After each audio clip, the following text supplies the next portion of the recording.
తక్కువ పెట్టుబడిలో నెలకు 50,000 నుండి 10 లక్షలు సంపాదించాలనుకుంటున్నారా? ఈ వెబినార్ లో జాయిన్ అవ్వండి. India's largest digital media network Suman టీవీకి స్వాగతం. ప్రస్తుతం మనతో ఉన్నారు motivational speaker and language trainer Vijaya Bangaru. అమ్మ నమస్తే. నమస్తే అండి. అభయది కొంతమంది చూసిన వాళ్ళ సాక్ష్యాలు ఇప్పుడు బయటకు వస్తున్నాయి అనేది కూడా మనం తెలుసుకున్నాం అనమాట. సో ఆ వాటి గురించి మనం ఈరోజు డిస్కషన్ చేద్దాం. అసలు ఈ సందీప్ ఘోష్ కి సంజయ్ రాయ్కి ఉన్న సంబంధం ఏంటి, ఈ సంజయ్ రాయ్ని పావులాగా వాడుకుంటున్నారని ఇప్పుడు వస్తున్న అప్డేట్స్ లో తెలుస్తుంది. అసలు ఏంటమ్మా ఇదంతా? ఈ సందీప్ ఘోష్ అనేవాడు అంటే డాక్టర్ అనేది ఎప్పుడో పోయింది కాబట్టి so we will address him like this only. So ఆ సందీప్ ఘోష్ అనేవాడికి చాలా రాజకీయ పలుకుబడి ఉంది. ఆ రాజకీయ పలుకుబడి ఉండబట్టే ఈ హాస్పిటల్లో ఒక హాస్పిటల్ అని మర్చిపోయి చాలా అంటే రకరకాల ఘోరాలు, స్మగ్లింగ్, డ్రగ్స్, డిస్కో డాన్సులు, ఈ పోర్న్ వీడియోస్ ప్లే చేయడం ఇవన్నీ చేశాడు. సో ఇప్పుడు ఇదేంటంటే ఈ అమ్మాయికి ఇవన్నీ తెలిసి క్వశ్చన్ చేసి నేను తప్పకుండా అందరికి నలుగురికి తెలిసేలాగా చేస్తాను, ఇది ఒక హాస్పిటల్, మీరు ఇలా చేయకూడదు అని చెప్పినందుకు ఏం చేశారంటే ఎట్లాగైనా ఈ అడ్డు తొలగించుకోవాలి. ఇప్పుడు ఈమె ఎందుకంటే జనరల్గా ఆమె నేచర్ ఏంటంటే కొంచెం డేర్గా ఉంటుంది అనమాట. ఎవరితోన్నా ఏదైనా ఒక అన్యాయం జరిగితే చాలా ధైర్యంగా మాట్లాడే మనిషి అనమాట. సో ఈ అమ్మాయి ఎట్లాగా ఎవరికి చెప్తుందో అనే ధైర్యంతో ఏం చేశారంటే ఎలాగైనా సరే ఈమెని భయపెట్టాలి అని ఫస్ట్ అనుకున్నారు. కానీ ఈ మెంటాలిటీ చూస్తే ఈ భయపడే మనిషి కాదు, ఈమెను అసలు ఉంచకుండానే చెయ్యాలి అని చెప్పేసి ఈమెను అతి కిరాతకంగా మనం అనుకున్నట్టుగా చాలా అఘాయిత్యం చేసి చంపేశారు. సో దీని వెనక ఏంటంటే వీటన్నిటికీ మీరిద్దరు, మీ కుటుంబాలు ఇద్దరు తరతరాలుగా ఉన్నా కూడా బతికేంత కోట్ల డబ్బులు మేము ఇస్తాము అని చెప్పేసి ఈ సందీప్ ఘోష్కు ఈ ఎవరి బడాబాబులు అంటే కొన్ని రాజకీయ పలుకుబడి ఉండే వాళ్ళ దగ్గరే కోట్లు ఉంటాయండి. మీ దగ్గర నా దగ్గర ఏముండవు, మనమంతా కష్టపడి సంపాదించుకుంటాం, వాళ్ళ దగ్గరే చాలా ఉంటాయి. కాబట్టి సో దీనికి అంతటికి నువ్వే ఎలాగైనా మేనేజ్ చేయమని కొన్ని కోట్లు, ఇంకా మన ఇండియన్ కరెన్సీ కాకుండా ఎన్ని అప్పగించారో అంత ఇచ్చిన తర్వాత సో ఈ సందీప్ ఘోష్ డైరెక్ట్గా చేయలేడు కాబట్టి ఈ సంజయ్ రాయ్ అనే ఒక పాత్రను తీసుకొచ్చి అతడికి అప్పగించాడు. ఇది జరుగుతుంది, నువ్వు ఎలాగైనా చెయ్యి, నీ జీవితానికి ఏం పర్వాలేదు, నువ్వు లోపలికి వెళ్ళినా కూడా మేము తీసుకొస్తాము, అలాంటి వాళ్ళు వెనకున్నారని అతన్ని ఒప్పించి వాడు ఏం చేశాడంటే వాళ్ళు ఇచ్చిన డబ్బులకు ఆశపడి ఈ పని చేశాడు. అంటే ఇందులో ఈయన ప్రమేయం ఏం లేదంట? ఉందండి, ఎందుకు లేకుండా ఎందుకు ఉంటది? ఒకవేళ ప్రమేయం లేకుండా ఏం లేదండి, అతను చేసేది కూడా చేశాడు. సో వాడు ఇంతకుముందు చెప్పినవన్నీ అబద్ధాలు. మరి వాళ్ళు సిబిఐ నువ్వు అసలు 3వ ఫ్లోర్కి ఎందుకు వెళ్ళావు, నీకేం పని ఉంది అంటే మా ఫ్రెండ్ రిలేటివ్స్ వాళ్ళు హాస్పిటల్ అడ్మిట్ అయ్యారు, వాళ్ళకు సడన్గా ఆక్సిజన్ అవసరమైంది, ఆక్సిజన్ దానికోసం అని చెప్పి సిలిండర్ కోసం పైకి వెళ్ళి ఆ తలుపు కొంచెం తెరుచుకొని ఉన్నట్టుగా అంటే చూసేటట్టుగా ఆమె అప్పటికే చనిపోయింది. సో అర్ధనగ్నంగా పడిపోయి ఒంటి మీద గాయాలతో రక్తస్రావం అవుతూ ఉండింది. నేను భయపడిపోయి అక్కడికి కూడా ఆమెను ఇలా కదిపించి చూసి అప్పటికే ఆమె చనిపోయి ఉంది. సో నేను ఆ భయంలో ఇలా ముందుకు వంగిపోయి కింద పడిపోయాను. అప్పుడు నా మెడలో ఉన్న బ్లూటూత్ కింద పడిపోయింది. సో నేను అంటే ఒక చోట అబ్బాయిది ఫుట్వేర్ కూడా కనిపించింది.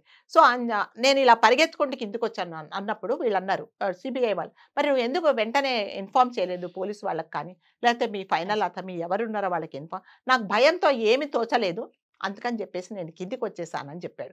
సో ఇదంతా జరుగుతున్నప్పుడు అండి యాక్చువల్గా ఈ అమ్మాయి కేకలకు అరుపులకు వీళ్ళు దాదాపు ఒక 5-6 మంది లోపల ఉండి ఈమె మీద పడి అఘాయిత్యం చేసి ఈమెను విపరీతంగా హింసిస్తున్నప్పుడు అక్కడ ఒక అమ్మాయి, ఒక ఆవిడ ఉన్నారన్నమాట, ఒక మహిళ ఉంది. ఆమె ఏం చేసిందంటే పరిగెత్తుకుంటూ ఈమె అరుపులు వినేసి లోపలికి వచ్చింది. అంటే ఆమె లోపలికి వచ్చింది, వీళ్ళు చూడలేదు. సో వీళ్ళు చేసేది చూసి ఆమె నోరు మెదపకుండా ఒక బీరువా వెనక దాక్కొని ఇవన్నీ చూస్తుంది. సో ఆమె చెప్పడం ఏంటంటే ఇప్పుడు ఆమెను అంటే ఎవరికి చూపించకుండా, ఎందుకంటే ఆమె మీద కూడా మళ్ళీ ఏమైనా చేస్తారేమని చెప్పేసి సిబిఐ వాళ్ళ ఆమెను రహస్యంగా ఉంచారు. ఆవిడ చెప్పడం ఏంటంటే విపరీతంగా కొట్టారు ఆమెను. సో ఆమె కళ్ళద్దాలు పొయ్యేలా అంటే పిడిగుద్దులు గుద్దారు, గొంతు పిసికేశారు. ఆమె అరుస్తూ ఉంటే గొంతు మీద ఇద్దరు కూర్చొని ఇట్లా నొక్కేశారు. ఒకడొచ్చేసి ఈ కాళ్ళు రైట్ సైడ్కు వెనక్కు తిప్పేశాడు. ఘోరాతి ఘోరంగా నా కళ్ళ ముందే ఇలా అంత జరిగింది. నేనేంటంటే నిల్చుకొని బీరువా వెనక నిల్చొని కనీసం నా తలకాయ బయట పెట్టి చూస్తే కూడా నాకు వాళ్ళు నన్నేం చేస్తారు అనేసి వాళ్ళ నీడలు నాకు కనిపించాయి. ఆ బీరువా కింద నుంచి వాళ్ళ కాళ్ళు కూడా నాకు కనిపించాయి. చాలా ఘోరాతి ఘోరంగా చంపేశారు. ఇదంతా పని అయిపోయిన తర్వాత వాళ్ళు చాలా ధైర్యంగా ఏం మనం భయపడాల్సి అంటే అది జరిగేటప్పుడు ఈ ప్రిన్సిపల్ అని చెప్పుకుంటే ఈ సందీప్ ఘోష్ కూడా ఉన్నాడనమాట. సో వాళ్ళు వెళ్ళేటప్పుడు ఎంత ధైర్యం చెప్తారు, ఏమీ పర్వాలేదు మనం తప్పించుకుంటాము, మనకు సపోర్ట్ చేసిన వాళ్ళే మనం లోపలికి వెళ్ళినా మనం నిమిషాల్లో రావడం పని అనేసి వాళ్ళు అనుకుంటూ వెళ్ళిపోయారనమాట. సో ఈ అమ్మాయికి ఏంటంటే ఈమెకు అనామకురాలు, ఏదో మిడిల్ క్లాస్ ఫ్యామిలీ, చదువుకుంటుంది వస్తుంది కాబట్టి ఈమెను సపోర్ట్ చేసే వాళ్ళు ఎవరు లేరు, మనం ఈమెను ఏం చేసినా కూడా అడిగే దిక్కు లేదు కాబట్టి మనం సేఫ్, మనకేం కాదని చెప్పేసి చాలా ధైర్యంగా వాళ్ళు వెళ్ళిపోయారు. సో అందుకే వీళ్ళు ఆల్రెడీ అక్కడ చనిపోయిన చోట ముందుగానే మరమ్మతులు చేయడం కానీ ఆ బాడీని లేకుండా అంటే వాళ్ళు అనుకుని ఉంటారు. సో ఇవన్నీ చేసేసాము, ఆల్రెడీ మరమ్మతులు జరిపించేశారు, బాడీని కూడా ఏం ఇంకా అంత్యక్రియలు కూడా వీళ్ళే చేసేసుకుంటారు, అంతా కాబట్టి సాక్ష్యాలు ఏమి లేవు అన్న ధైర్యంతో లేకు అంటే అన్ని అసలు ఏమీ లేవండి అక్కడ, సాక్ష్యాధారాలు అంటూ ఏమీ లేవు. అందుకనే ఈ అమ్మాయి ముందు అంతమంది ఉన్నారు. ఇవన్నీ ఏంటంటే ఈ సాక్ష్యాధారాలు రూపుమాపడానికి.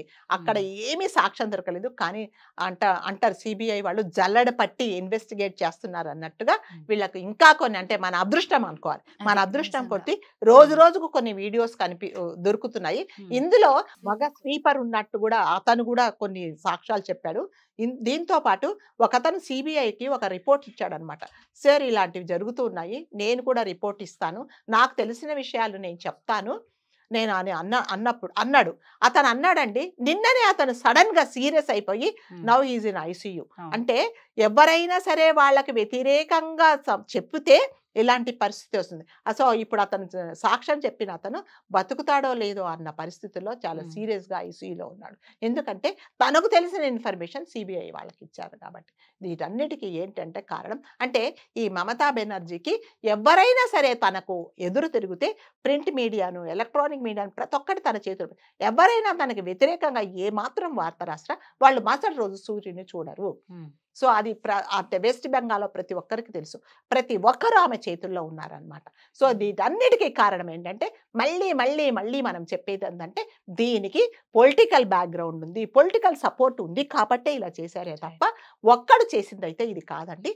సో అందరికీ టెస్ట్ చేస్తారు, చేసిన తర్వాత నిజమైతే బయటపడుతుంది. సో లాస్ట్కి ఏంటంటే ఇంకా సంజయ్ రాయ్తో ఇంకా కొన్ని నిజాలు తెప్పించడానికి నార్కో టెస్ట్ అనేసి ఒకటి చెయ్యాలని కూడా ఆలోచిస్తున్నారు.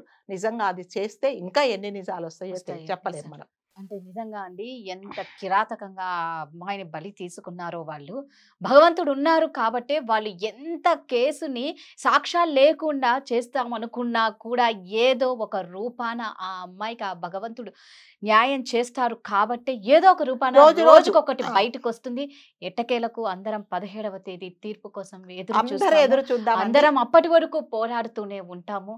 ఆ బిడ్డ ఆత్మకు శాంతి చేకూరాలని, ఈ బాధిత కుటుంబానికి న్యాయం జరగాలని, ఎంతటి వారికైనా శిక్ష పడాలని. సో మనం ఆ తల్లిదండ్రులకు ఇచ్చే భరోసా ఒకటే, ఎన్ని రూపమాపినా ఎన్ని సాక్ష్యాధారాలు లేకున్నా భగవంతుడు అనేవాడు మీ వైపు ఉన్నాడు కాబట్టి మేమందరము మీ వైపు ప్రార్థన చేస్తున్నాం కాబట్టి తప్పకుండా మీరే గెలుస్తారు. అంతవరకు ధైర్యంగా ఉండండి అని మనం చెప్తాం. Thank you. Thank you.